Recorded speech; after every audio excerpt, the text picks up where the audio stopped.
il ne reste plus maintenant qu'à enregistrer notre produit ou enregistrer et publier. Alors, quelle est la différence entre les deux?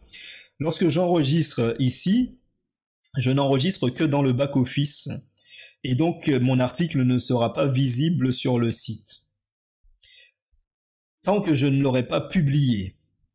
Alors je peux très bien commencer par enregistrer, voir si tout est OK, s'il ne m'affiche pas d'erreur à la rédaction de l'article. Donc je lance un enregistrement simple et apparemment rien ne s'affiche en rouge, par conséquent tout semble OK. J'ai la possibilité de faire un aperçu de l'article, de voir ce qu'il donnera en fait en ligne, puisque effectivement ici on est dans le back-office, donc la structure que l'on a ici de l'article ne nous permet pas de savoir ce que ça donnera aux yeux de l'internaute.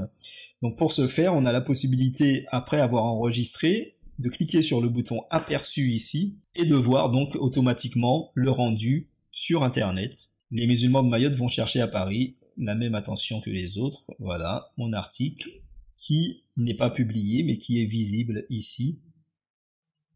C'est l'article que je viens de créer avec les images et je me rends compte d'une première erreur.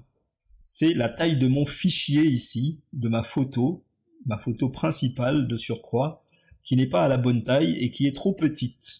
On va aller chercher une photo qui soit d'à peu près les mêmes dimensions que la deuxième qu'on a choisie plus bas. Cette fois-ci, ma photo de 1 est à la bonne taille, à la bonne dimension. Voilà.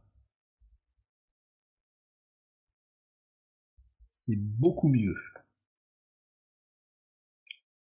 Voilà, mon article est prêt à être publié. Donc là, je le rappelle, il n'est pas encore publié. Pour qu'il soit publié, je retourne dans l'édition de l'article et je n'ai plus qu'à cliquer sur le bouton ici enregistrer et publier et mon article sera en ligne et accessible à tous.